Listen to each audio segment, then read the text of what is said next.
Olha, eu só digo uma coisa pra vocês. Depois de ter assistido Anatomia de uma Queda, eu me encontro ainda mais apaixonado pelo cinema francês. Como diz a diva Mariah Carey, Vive la France! Vive la France!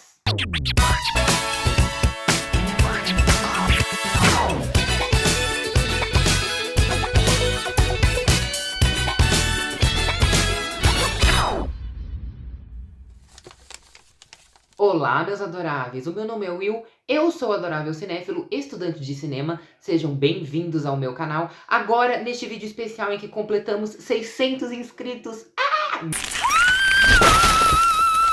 Muito obrigado a todos vocês que me acompanham aqui desde o começo. E sejam muito bem-vindos, novos inscritos. Eu já amo vocês. E para comemorar, vamos falar sobre filme bom, que é uma coisa que tá em falta ultimamente, não é? E a crítica de hoje é sobre Anatomia de uma Queda, da diretora Justine Triet. Bom, Anatomia de uma Queda conta a história de Sandra, uma escritora alemã que mora com seu marido francês, Samuel, e o seu filho Daniel, de 11 anos, numa casa mais afastada nos Alpes. O Samuel um dia acaba caindo morto e a polícia começa a tratar o caso como homicídio e Sandra se torna a principal suspeita. Teria ela matado o marido?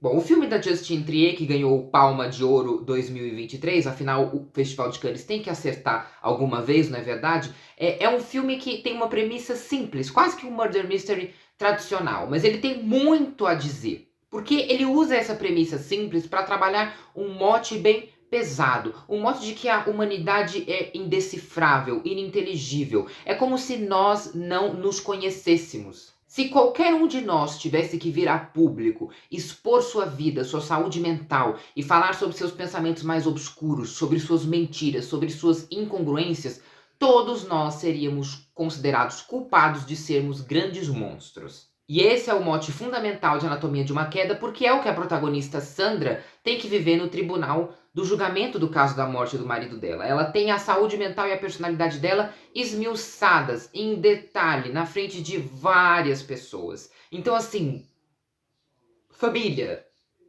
que filme é esse? Eu fui pego de surpresa com a duração, o filme tem 2 horas e meia. Pensei, será que é realmente necessário para uma premissa dessa? E sim, eram necessárias 2 horas e meia, eu ficaria até 3. Porque o longa detalha de uma maneira quase que integral o julgamento da Sandra. Cada decisão tomada durante a vida matrimonial dela e do Samuel é examinada e é utilizada como munição neste julgamento. E raramente o filme conseguiu mostrar para o seu público tanta bagagem emocional em apenas uma personagem. É assim, um trabalho fascinante. E é interessante porque é a personalidade da Sandra que está sendo julgada aqui. É a personalidade dela que vai provar se ela é uma assassina ou não. Tudo é usado contra ela. O fato dela ser mulher, o fato dela ser bissexual, o fato dela já ter traído o marido, a arte dela, a escrita dela, qualquer minúcia é uma prova aqui. E é muito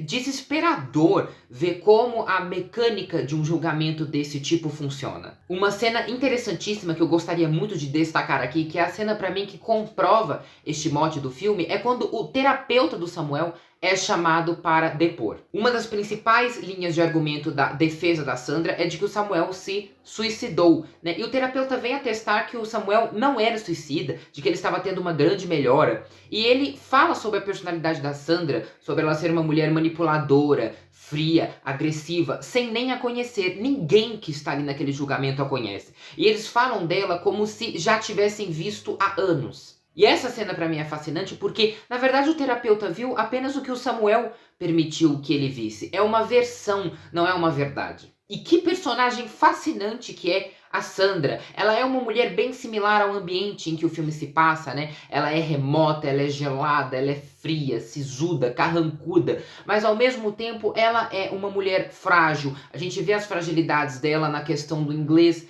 Ela não consegue se comunicar inteiramente em francês e ela às vezes tem que usar o inglês. A gente vê a fragilidade dela em alguns momentos em que ela é uma personagem que não gosta de chorar, né? Sempre que ela chora, ela dá um jeito de parar muito rápido. E foi uma interpretação extremamente calibrada e vivida da atriz Sandra Hüller, que sim, tem o mesmo nome da personagem, né? A Sandra traz todas as nuances dessa personagem sem quase que nunca mudar de expressão. A gente a vê sempre do mesmo jeito. Aliás, eu fiquei impressionado como ela é a cara da Julia Lemers. né? O roteiro da Justine Triet, que foi escrito com o marido dela, é bem denso e bem carregado. Os diálogos são bem realistas, não é um melodrama exagerado, eles falam como pessoas de verdade falariam certas coisas. É claro, há um drama, há uma encenação, são falas pesadas, são diálogos cortantes, eles são quase chicotadas, mas que funcionam muito bem na boca dos atores que tiveram uma competência master em abordar esse assunto. E o roteiro dela também deixa espaço para um pequeno humor, né? As alfinetadas entre a acusação e a defesa são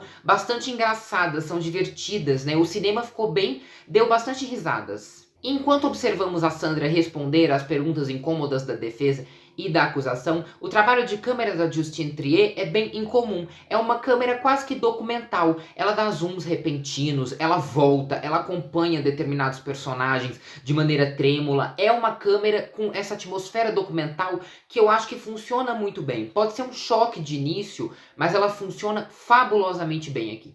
Nunca um tribunal foi tão real como é agora. Mas sem dúvidas o personagem chave para esse filme é o Daniel, o filho da Sandra e do Samuel. Ele é parcialmente cego devido a um acidente que foi mencionado no caso, e a cegueira dele é uma metáfora sobre como a humanidade luta para ver a verdade. E muitas vezes não consegue. A Anatomia de uma Queda é sobre isso. É um filme onde a verdade pode até estar lá, mas nós nunca vamos vê-la ou nunca vamos entendê-la totalmente. É um filme maravilhoso, belíssimo, um trabalho genial que alugou um triplex na minha cabeça e que vocês precisam conferir. Bom, agora que essa crítica acabou, eu quero entrar numa parte com spoilers. Eu quero contar pra vocês a minha teoria sobre o final de Anatomia de uma Queda, porque eu desenvolvi sim uma teoria sobre o que aconteceu e quero aqui comentar com vocês. Bom, eu acho que a Sandra sim matou o marido. Eu acho que, apesar de ter aquela cena muito interessante sobre como ela ter golpeado ele era inviável, porque a cabeça dele tinha que estar num ângulo de 80 graus pra fora, eu acho que ela realmente matou o marido, e a chave pra gente entender isso é justamente o Daniel, o filho dela. Ele faz o teste com o cachorro pra comprovar que o pai tinha engolido as aspirinas. Aliás, eu não entendi bem o que o teste do cachorro provaria exatamente. Né? Não sei se provaria que a Sandra mentiu ou não. Eu confesso que até agora eu tenho pensado muito sobre essa cena e eu ainda não entendi direito. Mas o que mais me pega são duas cenas em específico. Número 1 é quando o Daniel vai até o sótão onde o pai dele estava e ele olha para baixo, ele vê o local da queda. Eu acho que ali a Justine Triet mostra pra gente que ele percebeu alguma coisa, ele viu alguma coisa. E aí a gente tem a cena dele no julgamento onde ele conta pro júri sobre uma fala do pai dele falando do cachorro, que poderia ser uma metáfora para ele próprio. Ele diz que o cachorro vai partir, que o cachorro pode ir embora e ele vai ficar sozinho, e uma metáfora para um pai que vai se suicidar. Mas essa cena tem uma sutileza que é interessantíssima, porque a gente não ouve as palavras do Samuel, nós ouvimos as palavras do filho na boca do Samuel. É a voz dele que ouvimos, não a do personagem. Então isso significa que essa fala pode ter sido totalmente arquitetada, ilustrada, projetada. Afinal, como o próprio advogado de acusação disso, as memórias do Daniel vinham de maneira muito conveniente. A Sandra é inocentada e eu acho que a cena em que ela encontra o filho e ela o abraça e ele dá um abraço protetor nela, ele beija a testa dela. Pra mim, aquela cena foi a cena que eu parei e falei, não. Porque foi a cena que eu olhei e vi no personagem falando assim, eu sei o que você fez. Porque pra mim foi basicamente isso. Eu acho que ela matou sim o marido, inclusive todas essas cenas pra mim comprovam essa teoria. Mas quero saber o que vocês que assistiram o filme acham também. Comentem aqui e não esqueçam de deixar o like e de se inscrever no canal se você gosta de cinema. É sobre isso que eu falo aqui. E nós nos vemos no próximo vídeo. Até lá!